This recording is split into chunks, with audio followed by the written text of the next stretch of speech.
الحمد للہ هو المعین ایاہ نعبد و ایاہ نستعین والصلاة والسلام علی النبی الامین وعلی آلہ و اصحابہ اجمعین۔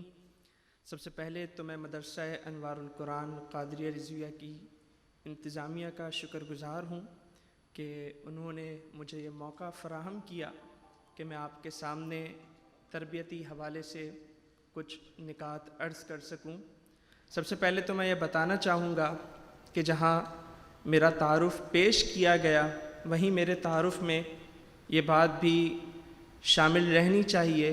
کہ میں اسی مدرسہ انوار القرآن قادریہ رضویہ کا تربیت یافتہ ہوں۔ میری آج کی جو گفتگو ہے اس کا جو میں نے انتخاب کیا ہے موضوع کا، وہ قرآن پاک میں حضرت لقمان رضی اللہ تعالی عنہ کی نصیحتیں ہیں جو انہوں نے اپنے بیٹے کو کی تھیں۔ حضرت لقمان ہمارے یہاں ویسے ہی حکیم کے نام سے مشہور ہیں، اور یہ حکیم کیوں مشہور تھے کہ یہ حکمت بھری باتیں کیا کرتے تھے۔ ان کی بہت سی حکمت بھری باتیں ہمیں کتابوں میں ملتی ہے، لیکن آپ ان کی عظمت کا اندازہ اس بات سے لگائیں کہ اللہ تبارک و تعالیٰ نے قرآن پاک میں ایک پوری سورہ مبارکہ ان کے نام پر نازل فرمائی ہے، اور ان کی ان حکمت بھری باتوں کو جو انہوں نے اپنے بیٹے سے فرمائی تھی اسے اللہ تبارک و تعالیٰ نے قرآن پاک میں اسی صورت میں بیان فرمایا ہے۔ اب وہ نصیحتیں کیا تھیں، وہ باتیں کیا تھیں؟ حضرت لقمان اپنے بیٹے سے فرماتے ہیں، اور قرآن پاک نے اسے یوں بیان کیا کہ وَإِذْ قَالَ لُقْمَانُ لِابْنِهِ وَهُوَ يَعِظُهُ يَا بُنَيَّ لَا تُشْرِكْ بِاللَّهِ۔ اور یاد کیجئے کہ جب لقمان نے اپنے بیٹے کو نصیحت کرتے ہوئے فرمایا یا بنیا، اے میرے بیٹے، لا تشرک باللہ، اللہ کے ساتھ شرک نہ کرنا۔ یہ حضرت لقمان کی اپنے بیٹے کو سب سے پہلی نصیحت تھی کہ اے میرے بیٹے، اللہ تبارک و تعالیٰ کے ساتھ شرک نہ کرنا۔ یعنی اولاد کی تربیت کا جو نقطۂ آغاز ہے وہ یہ ہے کہ اس کا عقیدہ درست کیا جائے، اس کو درست عقیدہ، صحیح عقیدہ بیان کیا جائے۔ یہ قرآن پاک کی تعلیم ہے کہ تربیت اولاد کا یہ سب سے پہلا اسٹیپ ہے۔ اور پھر آپ ذرا انداز پہ غور کریں، قرآن پاک نے جس انداز کو بیان کیا ہے، حضرت لقمان نے جس خوبصورت انداز سے اپنے بیٹے کی تربیت کا آغاز کیا ہے، نصیحت کا آغاز کیا ہے، آپ وہ انداز دیکھیے کہ حضرت لقمان کہہ رہے ہیں یا بنیا، اے میرے بیٹے، اے میرے پیارے بیٹے۔ یعنی جب والدین اپنی اولاد کی تربیت کریں تو انہیں بھی یہی شفقت بھرا، یہی محبت بھرا، یہی پیار بھرا لہجہ اختیار کرنا چاہیے۔ یہ تربیت کے لیے بہت ضروری ہے کہ بندے کے لہجے میں نرمی ہو۔ آپ ذرا قرآن پاک کو دیکھیے نا کہ اللہ تبارک و تعالی حضرت موسیٰ علیہ السلام کو یہ حکم فرما رہا ہے کہ آپ جائیں اور فرعون کو اللہ کی دعوت دیجئے، اللہ کی طرف بلائیے۔ اور قرآن کہتا ہے کہ حضرت موسیٰ علیہ السلام سے اللہ تعالیٰ نے فرمایا کہ آپ فرعون سے نرمی سے بات کیجئے، قولا لینا، نرم بات کیجئے، حالانکہ وہ فرعون ہے، وقت کا فرعون۔ تو جب فرعون کو سمجھاتے ہوئے قرآن کی تعلیم یہ ہے کہ نرمی سے بات کرنی چاہیے، تو پھر آپ کی اولاد وہ تو آپ ہی کا خون ہے، اس کو سمجھاتے ہوئے آپ میں کتنی نرمی ہونی چاہیے اس کا اندازہ آپ کر سکتے ہیں۔ اور قرآن بھی یہی بیان کر رہا ہے کہ حضرت لقمان نے جب نصیحت کی تو کیا فرمایا؟ یا بنیا، اے میرے پیارے بیٹے، لا تشرک باللہ۔ یہ سب سے پہلی نصیحت ہے کہ اللہ کے ساتھ شرک نہ کرو، ان الشرک لظلم عظیم۔ پھر دوسری نصیحت حضرت لقمان نے جو اپنے بیٹے کو فرمائی اسے قرآن نے یوں بیان کیا کہ یا بنیا انہا ان تکو مثقال حبۃ من خردل، کہ اے میرے بیٹے، برائی اگر رائی کے دانے کے برابر بھی ہو، برائی اگر رائی کے دانے کے برابر بھی ہو، فَتَكُنْ فِي صَخْرَةٍ أَوْ فِي السَّمَاوَاتِ أَوْ فِي الْأَرْضِ، اور وہ برائی رائی کے دانے کے برابر ہو، اب وہ چاہے کسی چٹان میں ہو، چاہے وہ آسمانے میں ہو چاہے وہ زمین میں ہو، یأتی بہ اللہ، اللہ تبارک و تعالیٰ سے وہ پوشیدہ نہیں ہے۔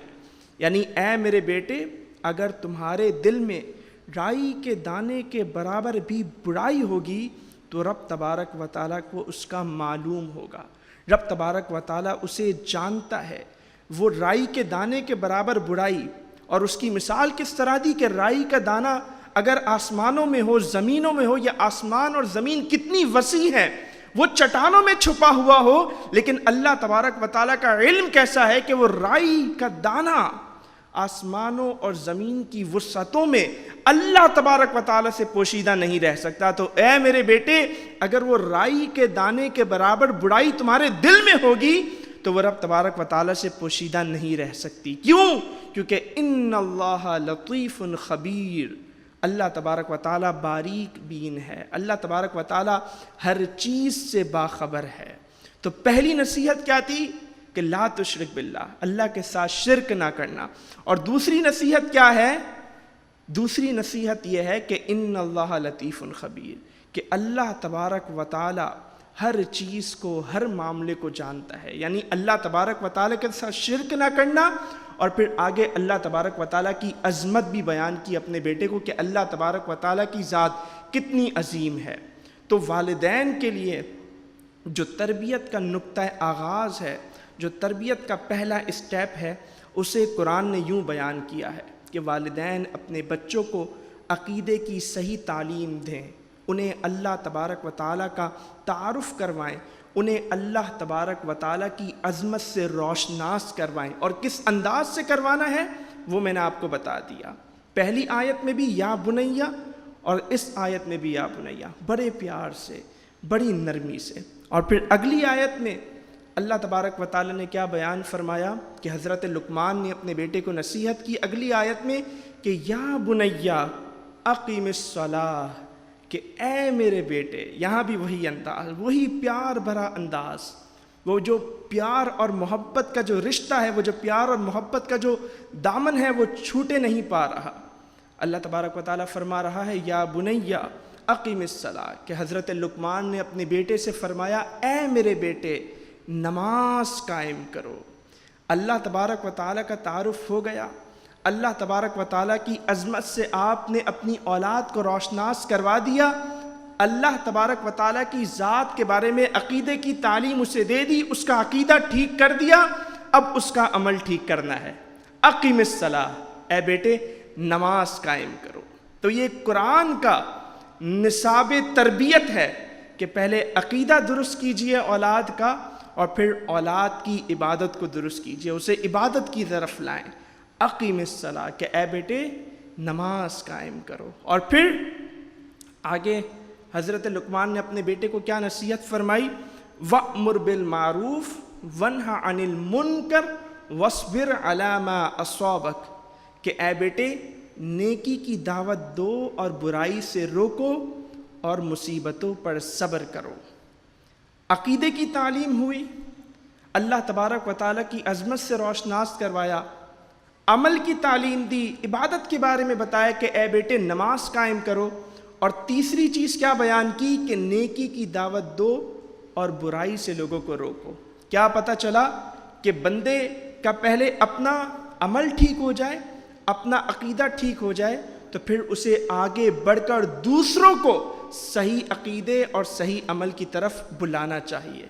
اللہ تبارک و تعالیٰ نے ہم مسلمانوں پر یہ ذمہ داری رکھی ہے کہ ہم نیکی کی دعوت کو عام کریں، ہم اسلام کی دعوت کا پیغام دوسروں تک پہنچائیں۔ اسلام مسلمانوں کو ہرگز یہ تعلیم نہیں دیتا کہ بندہ سیلف سینٹرڈ بن جائے، بندہ صرف اپنے بارے میں سوچے، محض اپنی ذات کے بارے میں سوچے، کوئی دوسرا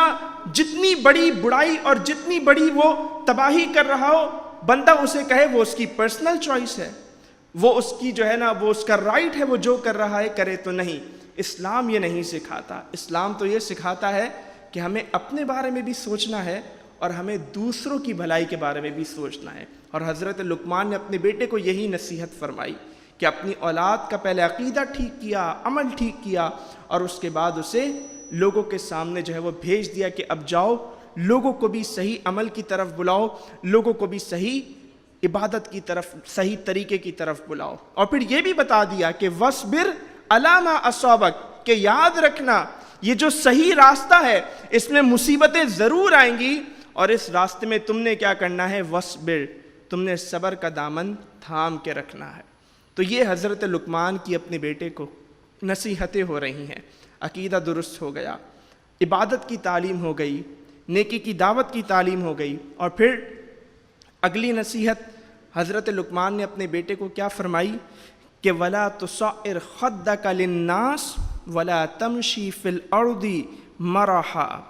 کہ لوگوں سے بات کرتے وقت اپنے رخسار کو ٹیڑھا نہ کرنا اور زمین میں اکڑ کر نہ چلنا۔ یعنی جب لوگوں سے بات کرو تو اچھے انداز سے بات کرنا، منہ پھلا کر، ادھر ادھر دیکھ کر، یعنی جسے ہم کہتے ہیں نا کہ جب کوئی جو اپنی کیفیت میں نہیں ہوتا اور جو ہے نا وہ جب اس کا موڈ ٹھیک نہیں ہوتا، اس کا انداز ٹھیک نہیں ہوتا، ہم کہتے ہیں یہ بڑا روڈ انسان ہے۔ تو قرآن یہ سکھا رہا ہے، حضرت لقمان اپنے بیٹے کو یہ تعلیم دے رہے ہیں کہ اے بیٹا، لوگوں سے روڈلی بات نہیں کرنا، رخسار ٹیڑھے کر کے بات نہیں کرنا، اور نہ ہی زمین پر اکڑ کر چلنا۔ کیوں؟ کہ ان اللہ لا یحب کل مختال فخور، کہ اللہ تبارک و تعالیٰ اکڑنے والوں کو، تکبر کرنے والوں کو پسند نہیں فرماتا۔ اور پھر اگلی آیت میں کیا فرمایا کہ اے بیٹا وَاقْصِدْ فِي مَشْيِكَ وَاغْضُضْ مِن صَوْتِكَ، کہ اپنے چلنے میں میانہ روی اختیار کرنا اور اپنی آواز کو پست رکھنا۔ پہلے فرمایا پہلی آیت میں کہ لوگوں سے روڈلی بات نہیں کرنا، رخسار اپنا منہ ٹیڑھا کر کے لوگوں کو جواب نہیں دینا، اور زمین پر جب چلو تو نرمی سے چلنا۔ اور اگلی آیت میں بھی اس سے ملتی جلتی بات کہ جب زمین پر چلو تو میانہ روی اختیار کرنا، اور جب لوگوں سے بات کرو تو اپنی آواز کو پست رکھنا۔ اب آپ اندازہ کریں کہ اللہ تبارک و تعالیٰ نے حضرت لقمان کی یہ جو نصیحتیں بیان کی، اس میں کس قدر خوبصورت ترتیب ہے کہ پہلے بچے کا عقیدہ ٹھیک کروایا،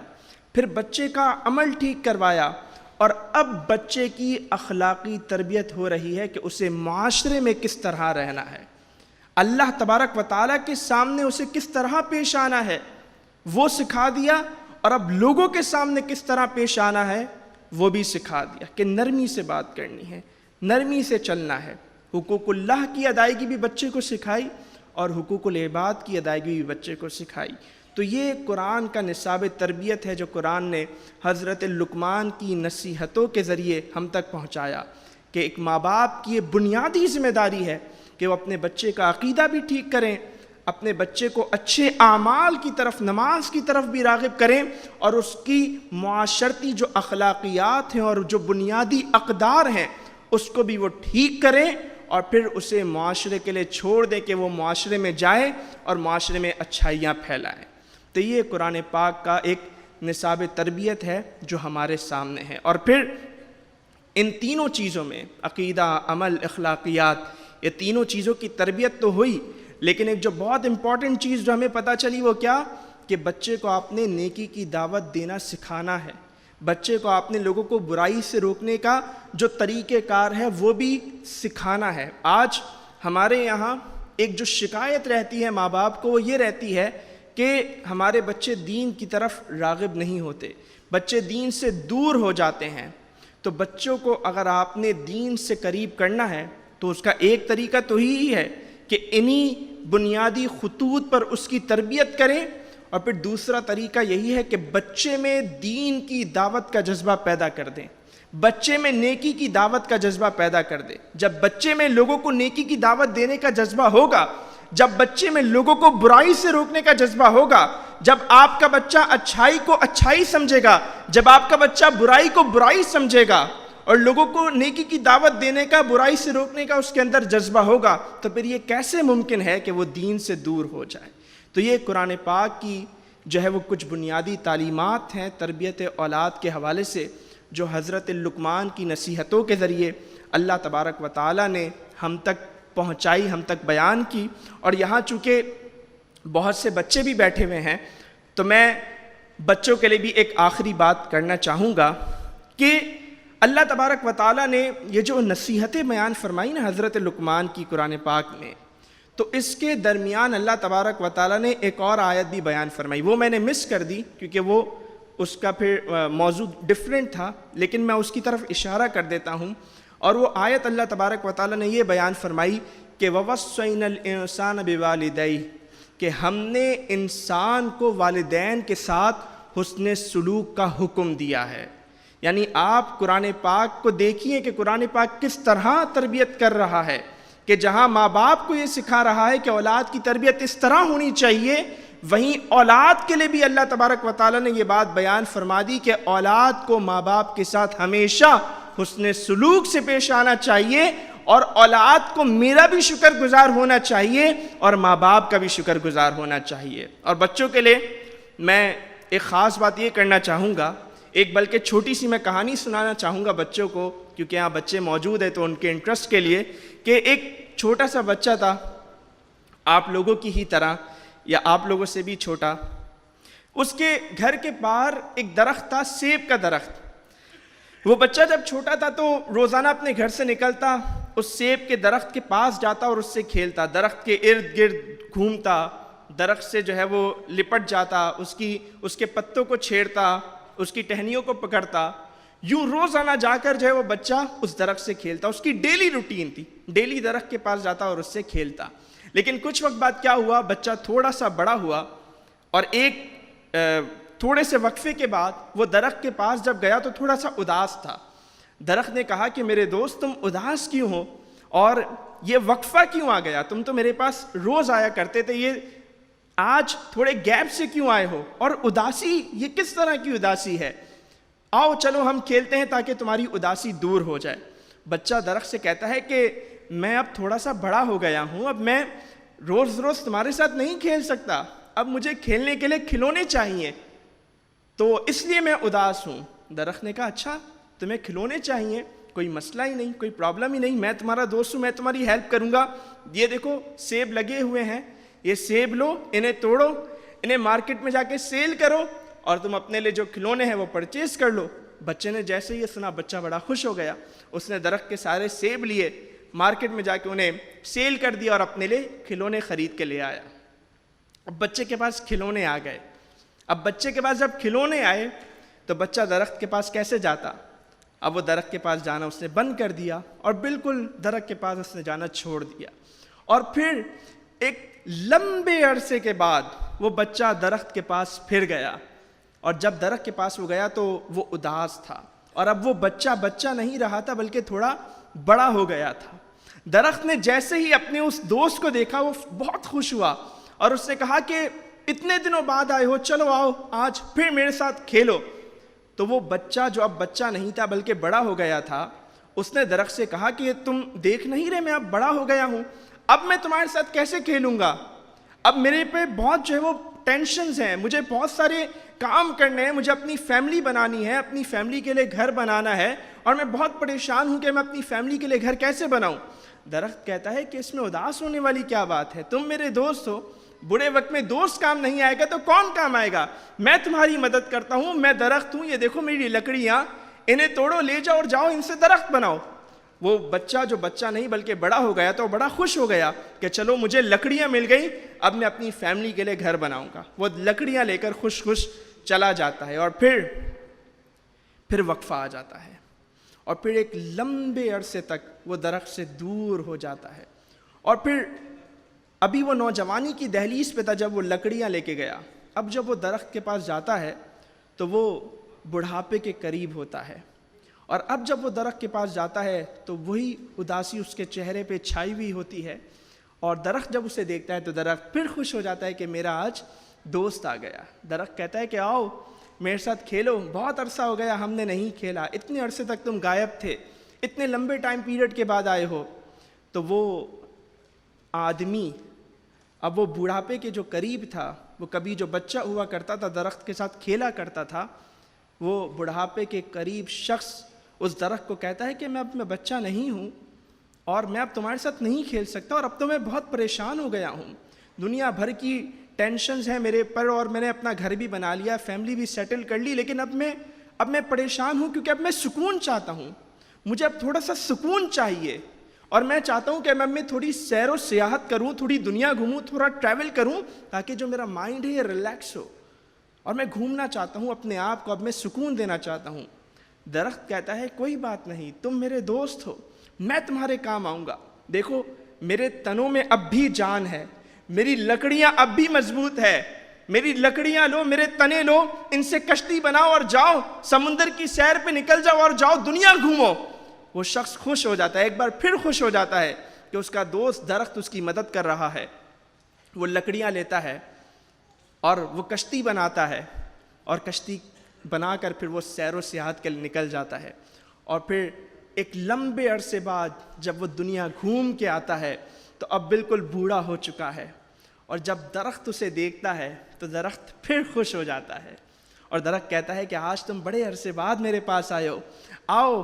آج مل کر اسی طرح ہم کھیلتے ہیں. تو وہ بوڑھا شخص کہتا ہے کہ اب تو میں بوڑھا ہو چکا ہوں, اب تو میرے ہاتھ پاؤں میں جان بھی نہیں ہے, اب تو میں کمزور ہو چکا ہوں, اب میں صرف آرام کرنا چاہتا ہوں. میں چاہتا ہوں کہ مجھے تھوڑا سایہ مل جائے, تھوڑا ٹیک لگانے کے لیے جگہ مل جائے, اور میں بس اپنی زندگی اسی طرح میں بیٹھ کر آرام سے سکون سے گزار دوں. درخت کہتا ہے کہ تم میرے دوست ہو,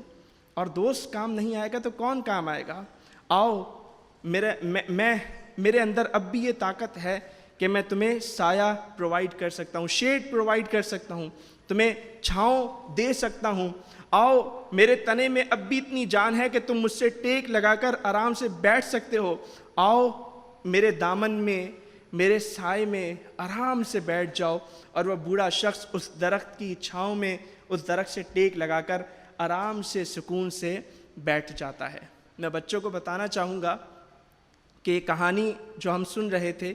ایک بچے اور درخت کی, یہ کہانی صرف ایک بچے اور درخت کی نہیں تھی, بلکہ یہ کہانی ہم میں سے ہر ایک کی کہانی تھی. وہ بچہ وہ ہم تھے, وہ درخت ہمارے ماں باپ تھے, کہ ہمارے ماں باپ ہمارے لیے اپنا وقت, اپنا پیسہ, اپنی کمائی, اپنا خون سب کچھ قربان کر دیتے ہیں, اور آخر میں اگر ہمیں کہیں سکون ملتا ہے تو وہ انہی کی آغوش میں ملتا ہے. تو میں بس بچوں کو پیغام یہ دینا چاہوں گا کہ جس طرح آپ نے سنا کہ وہ درخت کس طرح قربانیاں دیتا گیا, اپنے سیب کی, اپنے پھلوں کی, اپنی لکڑیوں کی, اور پھر آخر میں اپنے سائے سے اس بچے کو جو ہے وہ ٹریٹ کرتا رہا. تو